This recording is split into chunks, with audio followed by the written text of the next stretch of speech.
Salut les gars, bienvenue pour ce nouveau tuto. Alors aujourd'hui on va voir comment créer un focus, un objectif, en fait le mouvement d'un objectif. Donc dans un premier temps, dans l'edit page, dans le media pool, je fais un clic droit, New Fusion Composition. Et cette fois je vais changer la durée de mon clip, je vais la mettre à 10 secondes. Ok, 10 secondes, ok. On va le renommer, on va dire Objo. Voilà, Objo, ça me semble pas mal. Create, ok. Alors, pour commencer, je vais vous montrer un nouvel outil, d'accord, qui est plutôt intéressant. Moi, je le trouve super utile, notamment quand on fait du motion design. On peut récupérer...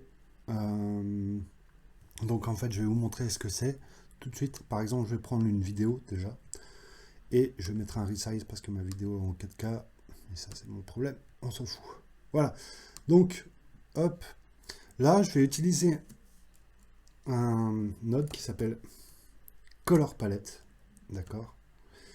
Et donc là, en fait, ce Color Palette, il me permet d'obtenir toutes les couleurs disponibles dans ma vidéo. Ça peut être utile, par exemple, pour récupérer des luttes, d'accord. Moi, je vais l'utiliser d'une autre manière. Je vais supprimer ça, d'accord. J'ai récupéré une image sur Google, d'accord. J'ai cherché des couleurs qui pourraient me correspondre. Je trouvais que celle-ci était pas mal, donc je vais utiliser ça. Donc je vais utiliser mon Color Palette, d'accord. Voilà, je vais mettre ça de côté. Je vais le mettre là. Je vais tout de suite organiser mon travail. Arrange Tools to Grid. Ok. Et maintenant, je vais recaler ça. Donc, on va commencer par animer un cercle. On va retourner à 0. Hop. Je vais prendre un background. D'accord. Et je vais coller un node Paint dessus. Donc, je connecte mon background à mon Paint node. Donc là, j'ai mon background en noir. C'est normal. Moi, ce que je veux, c'est enlever la couche alpha. Donc, je la mets à 0. Voilà. Donc je vais retourner dans mon Paint node et je vais choisir Polyline Stroke. On va travailler avec une seule fenêtre, ce sera beaucoup plus simple. D'accord? Et donc là, avec le Polyline Stroke, je vais chercher le centre. On va bien chercher le centre, d'accord? Là, je suis plutôt pas mal. On fait un clic droit dessus. On trouve Polyline Stroke 1, Polyline, Create, Ellipse. D'accord? On clique sur OK. Et là, je vais recentrer, d'accord? Donc, CTRL F. Et voilà, j'ai une ellipse que je peux animer, d'accord? Donc, si je vais dans le Stroke Control juste en dessous, d'accord? Si j'utilise le Right-Hand, d'accord? Je peux animer mon cercle. On va faire ça tout de suite, mais pour le moment, ce qu'on va faire, c'est que je vais enlever ce Softness, parce que j'en ai pas besoin, d'accord?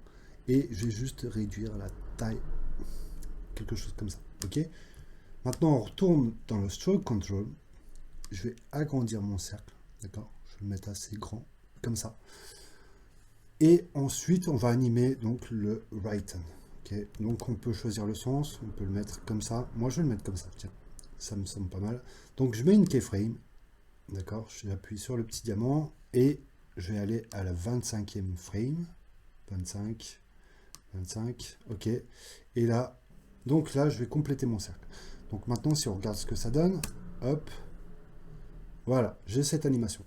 Donc je vais la rendre un peu plus fluide. On va aller dans les splines. On va sélectionner Paint, d'accord. Si on regarde, donc en appuyant sur le petit carré, on a accès à notre courbe. Voilà. Et on voit que le start, il n'est pas animé, donc on peut le décocher, on n'en a pas besoin.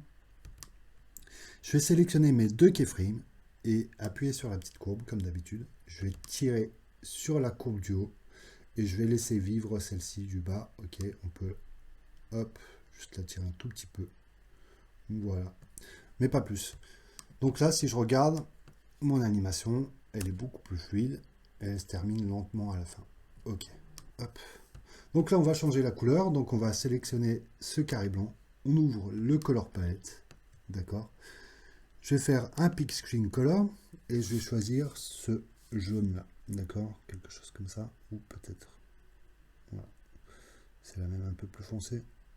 Non, c'est la même. Donc je vais prendre celle-ci. Ok. Ça me convient. Je fais OK. Voilà, on a la couleur de notre cercle. Maintenant, on va prendre un merge, d'accord? Hop, je l'envoie directement dans le viewer. Je connecte mon paint dessus. D'accord? Alors, non, je ne vais pas le connecter en... Je le connecte en background, comme ça. D'accord? Voilà. Donc, ensuite, là, si je veux appliquer une deuxième couleur à mon paint,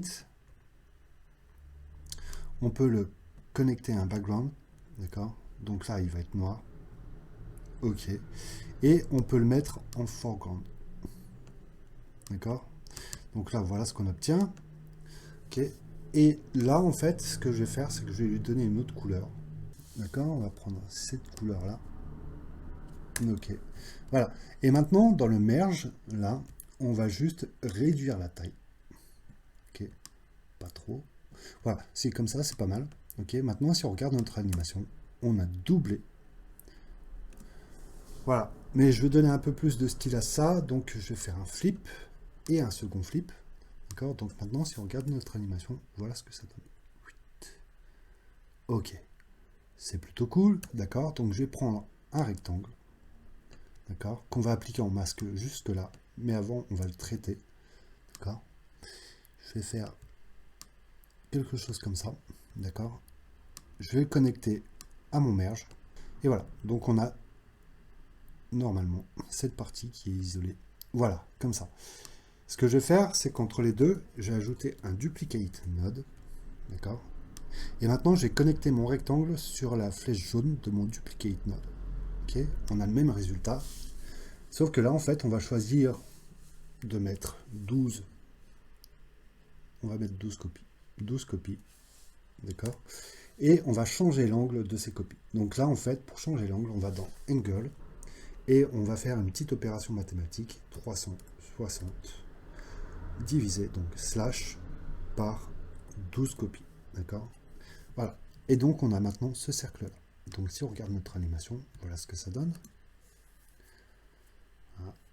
Ça ne va pas être en direct, mais voilà. Donc là, on voit qu'on a un trait qui n'est pas complet. Je vais juste retourner dans mon merge, lui donner une petite rotation. Voilà. Là, c'est plutôt cool. Voilà. Donc, on va regarder une deuxième fois.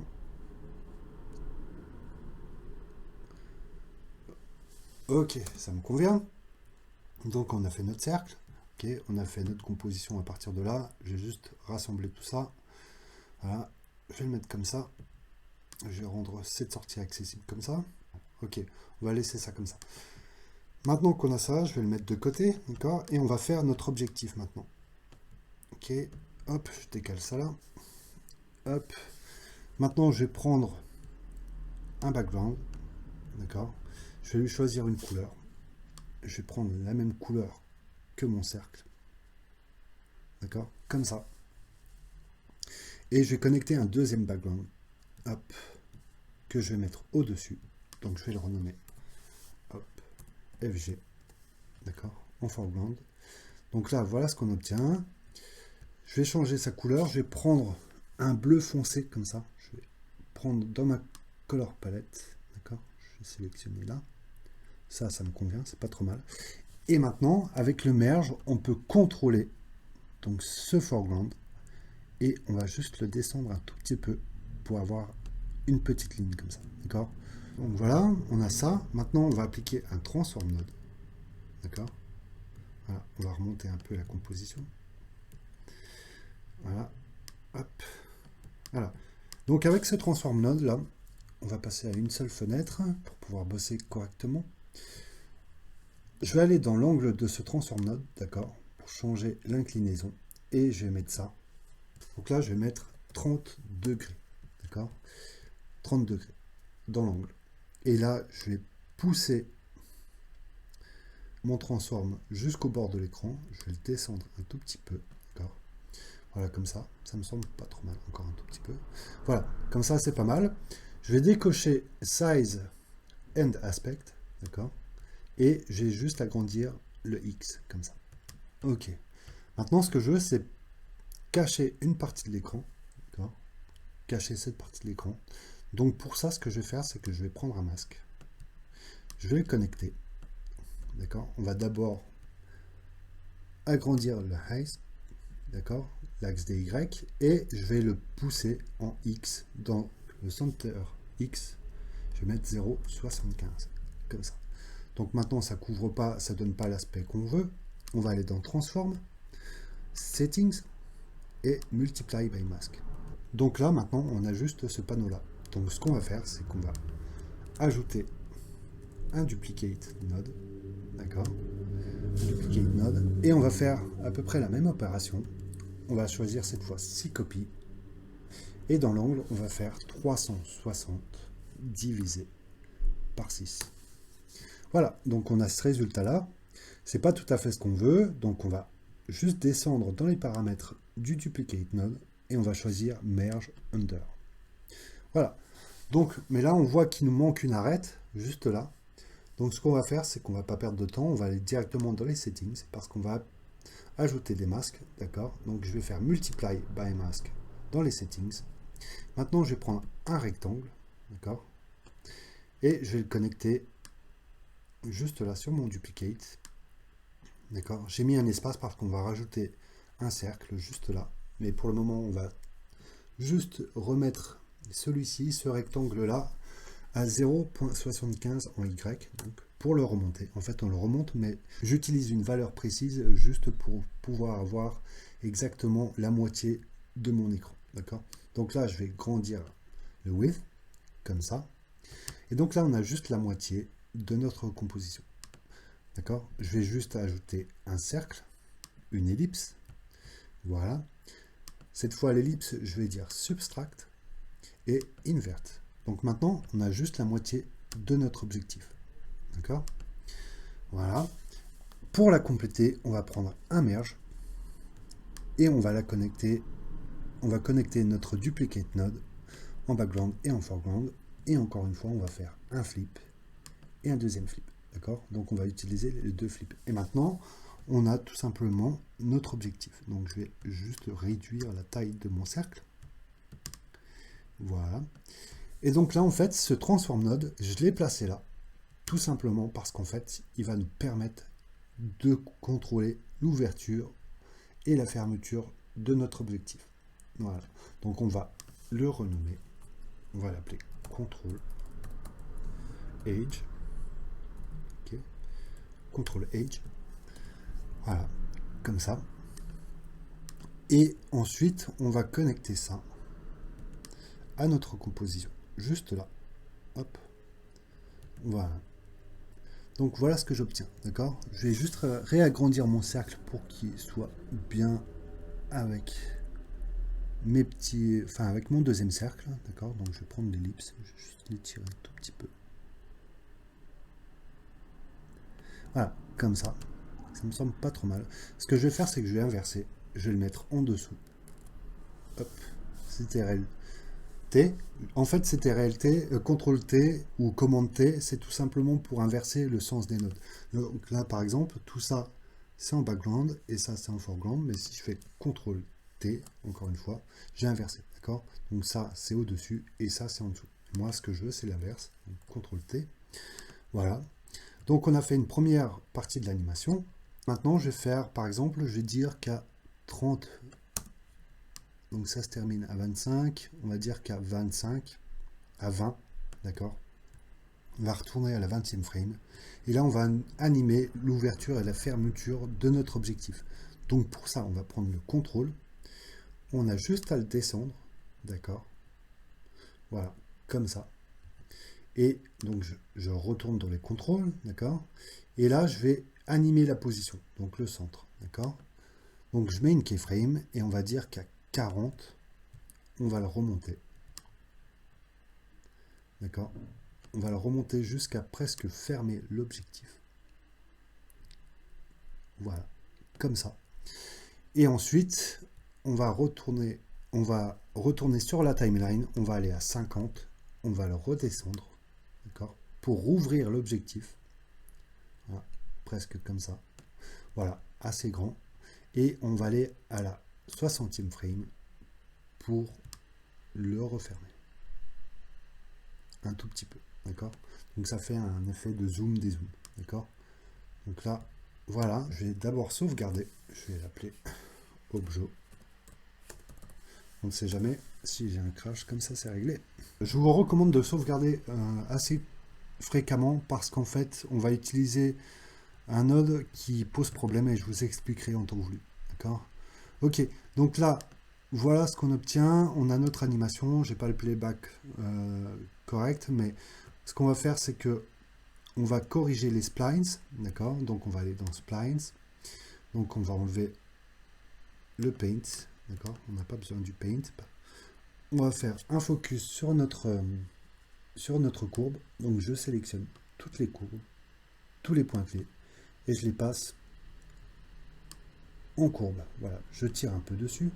Celui-ci, je vais le mettre à l'horizontale. D'accord? Voilà. Celui-ci aussi. Et celui-ci, je vais retirer un tout petit peu dessus. Voilà. Comme ça. Ok, ça me semble pas mal. Je vais sauvegarder.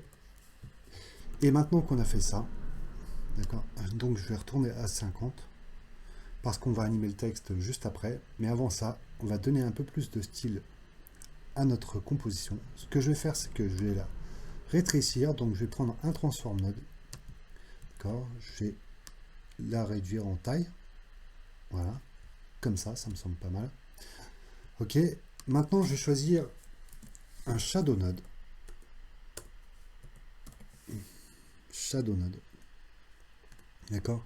Alors à partir de là, on va faire quelque chose qui va nous demander de faire très attention. Je vais vous expliquer pourquoi. Donc ce shadow node là en fait, tout simplement, hop, si on regarde de plus près, d'accord, on peut mettre une ombre portée juste derrière. Mais c'est pas comme ça qu'on va l'utiliser, d'accord. On va lui donner un peu plus de style. Je vais faire comme ça. Voilà. Maintenant, je vais changer la couleur de ce shadow, d'accord. Je vais utiliser mon color palette. Voilà. Donc je vais mettre mon color palette juste à côté et on va mettre quelque chose comme, je vais choisir du rouge, d'accord, du rose, je veux dire. Je vais prendre, je sais pas, celui-ci. Ok, c'est parti. Donc j'ouvre mon color palette en cliquant sur mon rectangle noir. Pick screen, ok, et je clique là. Donc voilà, j'ai cette couleur, elle me plaît, je l'applique. Voilà. Donc là, on voit qu'on a un petit écart. Je vais juste la recaler. D'accord? Hop. Juste recaler ça. Voilà, ça me semble pas trop mal. Voilà. Je vais la mapper un peu différemment. Voilà, comme ça me semble... Comme ça, c'est plutôt cool. Ok, maintenant, ce qu'on va faire, c'est qu'on va donner un peu plus de style à cette ombre, d'accord? Donc pour ça, je vais prendre un background. Voilà, on va le travailler avec une seule fenêtre. On va le garder en noir comme ça, c'est pas important, d'accord? Là, on va prendre un rectangle. Je vais agrandir le width et je vais prendre un transform node. Pardon. Je vais donc, hop, je vais agrandir le width et je vais sélectionner mon background et ajouter un transform node. Donc le transform node, là, juste là. Maintenant, on va le tourner en wrap, d'accord? On va l'incliner un petit peu, on va lui donner une inclinaison de 20 degrés, comme ça. Et je vais réduire la taille presque au max. C'est un peu trop gros, mais on le changera juste après. On va juste commencer à l'animer, d'accord? Donc, pour l'animer, je vais utiliser une expression. Pour utiliser une expression, on va aller dans la position, center, x, et je vais mettre un signe égal, d'accord? Et là, on a point, parenthèse, virgule, 0.5. Donc, on va écrire point, parenthèse, juste avant la virgule, d'accord? Juste avant la virgule, on va taper time, en minuscule, slash 200. Non, je vais mettre slash 200, d'accord? Je veux qu'elle descende. Voilà. Voilà, ça me convient comme ça. Donc ce qu'on va faire, alors là, c'est l'opération vraiment super délicate. Je vais sauvegarder. Et je vais utiliser ça, en fait, en masque sur mon shadow, d'accord? Mais là, il faut faire super attention, parce qu'en fait, il y a un bug. Je ne sais pas comment expliquer ça, mais si on connecte quoi que ce soit sur l'entrée verte, ça va cracher. Ça va planter à tous les coups, d'accord? Donc je vais prendre mon masque. On va faire super attention, d'accord? Donc là, on va prendre, pour pouvoir connecter tout ça sur l'entrée masque, on va juste prendre l'entrée masque et la connecter à mon transform. D'accord? Je le fais à l'inverse. Donc voilà, on a ces petites lignes. Si on regarde bien, c'est animé. Ça donne un aspect assez cool. Maintenant, je vais réduire peut-être un peu la taille de ces lignes. Donc là, on va mettre la taille à 0.01. Donc en fait, c'est en fonction de vous ou à vous. Voilà, j'ai quelque chose comme ça. Ça me plaît. C'est plutôt cool. Voilà, donc on a fait cette animation. Maintenant, on va pouvoir animer le texte. Ce que je vais faire, c'est que je vais gagner un peu de place. Je vais remonter mon shadow juste ici. Prendre cette composition. On va la réutiliser, en fait, cette composition juste après.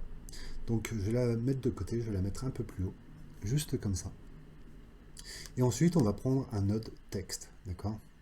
Donc, je vais prendre un autre texte. D'accord? Cette fois, je vais taper photo studio. On peut mettre ce qu'on veut, hein, mais voilà, photo studio. Ok. Et je vais choisir une police. Je vais prendre l'X-Spartan. C'est le plus simple pour moi. De toute façon, on va changer quelques paramètres, d'accord? On va l'animer, mais avant ça, on va juste le grandir, d'accord? Je vais juste le descendre un peu. D'accord? Je vais le mettre juste là. On l'ajustera en fonction de notre composition, juste là, d'accord? Voilà, donc je vais retourner à la 50e frame, d'accord? Pour pouvoir animer mon texte, d'accord? Ce que je vais faire, c'est que je vais changer sa couleur. Donc on va retourner dans le color palette, d'accord? Voilà, en fait je vais utiliser la même couleur qu'il y a juste là. Donc je vais prendre ma pipette et je vais aller sélectionner cette couleur. Voilà, c'est pas mal. Maintenant ce que je vais faire, c'est aller dans layout et je vais appliquer une rotation en Z. D'accord? Je vais monter un peu aux alentours de 10 degrés, entre 10 et 15, d'accord? Hop, voilà, là c'est pas mal. Je vais remettre à une fenêtre parce que je veux juste travailler sur mon texte pour le moment. D'accord? Une fois qu'on a mis l'inclinaison, on va aller dans Transform. On va choisir Transform Word. D'accord? Et là, on va descendre. Je vais changer la taille en Y. D'accord? Je vais l'allonger un tout petit peu, comme ça. Et là, je vais choisir Shear, juste au-dessus de Size. Et je vais incliner. Je vais lui donner un effet d'italique, comme ça. Ok? Voilà, pas trop. Ça fait un peu écrasé, donc du coup, je vais retourner dans les sizes et je vais juste allonger un tout petit peu en X. Voilà, donc on a notre texte, d'accord? On a son style. Maintenant, ce qu'on va faire, c'est qu'on va l'animer. Pour ça, on va aller dans la zone de texte, on va faire un clic droit et là, on va choisir Followers, d'accord? Donc là, en fait, juste une petite précision. Donc là, on a Tools, d'accord? Et on a Modifiers qui est grisé. Donc là, on est bien à la 50e frame. C'est là où notre animation va commencer. Donc là, on va dans la zone de texte. On fait un clic droit. On fait Followers. Et maintenant, on a accès aux Modifiers. D'accord? Donc là, on a un premier paramètre qui apparaît. Et en fait, là, ce paramètre-là, c'est un paramètre de temps, on va dire, qui nous permet de décaler notre animation, d'animer lettre par lettre. Donc là, on va mettre un décalage de 2. D'accord? Et là, on va aller directement dans les shadings. Voilà, on est dans shading et on va descendre tout en bas pour trouver position. D'accord? Position. Et là, en fait, dans position, on a offset X, Y et on va faire un clic droit dessus. On va faire Modify with X, Y, Path. OK? Et on a un nouveau panel qui apparaît. Donc là, en fait, on vient de mettre une keyframe. Si on se déplace, on verra qu'il y a une keyframe. Donc, voilà. À la 50e frame, d'accord, je vais monter mon texte jusqu'en haut. D'accord? Je vais le sortir de l'écran. Voilà, comme ça. Et on va se décaler de 10 frames. Et cette fois, on va remettre à 0. D'accord? Je vais aller à 65. Je vais aller à 65. D'accord? Et je vais remonter un tout petit peu mon texte. D'accord? Juste de façon significative. Et je vais retourner à 70. Je vais avancer de 5 frames encore. Et je vais remettre à 0. D'accord? Donc ça va donner un effet de rebond. Donc maintenant, si on regarde notre animation, on voit qu'elle tombe lettre par lettre. D'accord? Donc on va regarder une dernière fois. Voilà. Donc ça vient du haut, d'accord? On va regarder ce que ça donne quand ça vient du haut. Ok, c'est pas mal, ça me convient. Donc avec ça, ce qu'on va faire, c'est que je vais connecter mon texte à ma composition, juste là, à mon node shadow, d'accord? Parce que c'est mon dernier node. Donc je vais connecter mon texte, voilà ce que ça donne, d'accord? Je peux réajuster mon texte, ou je vais tout simplement agrandir ma composition, d'accord? Je vais lui donner un peu plus. Voilà, on va faire quelque chose comme ça. Et je vais descendre mon texte juste en bas, d'accord? Donc je vais prendre mon texte et je vais le descendre juste là. Donc maintenant que j'ai mon animation complète, d'accord? Ce que je veux en fait, c'est tout simplement que mon texte masque ma composition derrière. Donc pour ça, on va utiliser un nouveau node qui s'appelle Erode, d'accord? Erode. Et ce node Erode, on va regarder ce qu'il donne. On va connecter le texte sur le node Erode Dilate, d'accord? Et en fait, ce node, il a la particularité de dilater, en fait, tout simplement notre texte, ou en tout cas les contours de notre texte, ou de n'importe quel objet, d'accord? On va appliquer ce node Erode en masque sur le transform node. Donc, je prends mon node Erode, je le connecte à mon transform node, et là, si je regarde, donc ce que je vais faire, c'est que je vais faire multiply by mask et apply mask invert. Donc maintenant, notre texte passe en masque devant notre composition. Voilà. Je vais appliquer un autre shadow node sur notre texte, d'accord, en lui appliquant une autre couleur. Mais cette fois, je vais le copier, je vais le coller juste là. Et je vais connecter mon texte. Alors là, en fait, on va faire la même opération. On va sauvegarder, parce que c'est dangereux ce qu'on fait. D'accord. Et là, sur ce shadow, pareil, on va connecter notre transform node. On va connecter en fait ces lignes là, juste là, d'accord. On va connecter ça sur le shadow node là. Donc là, pour ça, en fait, on va tout simplement utiliser l'inverse pour éviter d'avoir des problèmes. Voilà. Donc maintenant, si on regarde, voilà ce que ça donne, d'accord. Mais je vais changer en fait la couleur de ce shadow. Je vais utiliser le color palette, d'accord. Et on va utiliser la couleur de ce cercle-là. Donc, je prends le pick screen et je choisis cette couleur. OK. Voilà. Je vais faire un peu de place pour qu'on voit bien. D'accord. Le delete juste là. Hop. Je vais lui mettre une petite particule en faisant Alt et j'appuie tout simplement. D'accord. Je vais la caler là. OK. Le shadow, il est juste là. Et je vais placer mon texte juste là pour qu'on voit réellement tout ce qui se passe. On peut juste appliquer juste un background, tout simple. D'accord. Pareil, ce background, on peut choper une couleur. Dans la color palette, là, on va choisir une couleur. D'accord. Donc, je prends mon background et je vais choisir quelque chose, la même couleur que mon cercle là. Là, je vais juste appliquer un blur. Donc là, en fait, on a fini notre composition, si on veut. On l'a fini juste là. Mais moi, ce que je veux, c'est faire un background un peu plus cool, d'accord? Donc, ce que je vais faire, c'est que je vais copier ces trois nodes, ok? Et je vais les coller juste là. Maintenant, en fait, on va prendre ce transform node, on va regarder ce qu'il donne, on va le garder en une fenêtre, d'accord? Et là, je vais changer.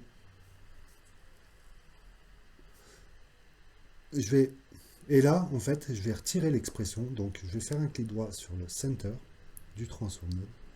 Remove expression. Okay. Et donc là, j'ai plus d'animation sur mes lignes. Maintenant, ce que je veux, c'est changer la couleur de ces lignes. Donc, je vais prendre ce background. Je vais repasser en deux fenêtres. Cette fois, je vais prendre la couleur de ce cercle-là. D'accord? On va prendre la même couleur. Hop. Background. Ok, on va faire un pick-up. On va prendre la pipette. Et on va faire ça. Voilà. Donc maintenant, si on regarde, on a bien cette couleur-là pour notre background. D'accord? Voilà ce que ça donne. Et ce qu'on va faire, c'est que on va prendre le rectangle là. D'accord? On va réduire la taille. En fait, on va réduire la taille comme ça. Un petit peu. Et en fait, on verra ce que ça donne juste après, mais on va l'ajuster. Donc on va prendre ce background qu'on vient de coller, on va connecter les deux ensemble. Je vais mettre mes lignes en foreground. Voilà ce qu'on obtient, d'accord? Moi ce que je veux c'est insister un peu plus sur le bleu, là, d'accord? Donc pour ça, je vais prendre mon rectangle là, et je vais juste réduire, voilà, comme ça, d'accord? Et si on veut, on peut même appliquer un masque, une ellipse, juste là, d'accord? Et on va tout simplement changer l'ellipse, d'accord? Je vais travailler avec une seule fenêtre, ça sera le plus simple. Je vais réduire l'ellipse comme ça, je vais l'étendre, je vais l'inverser, ok, et je vais lui mettre un soft edge. Je vais prendre mon merge juste là et je vais le connecter ici, d'accord? J'espère que ce tuto vous a plu. N'oubliez pas d'activer la petite cloche, de vous abonner et de liker. Merci, à plus.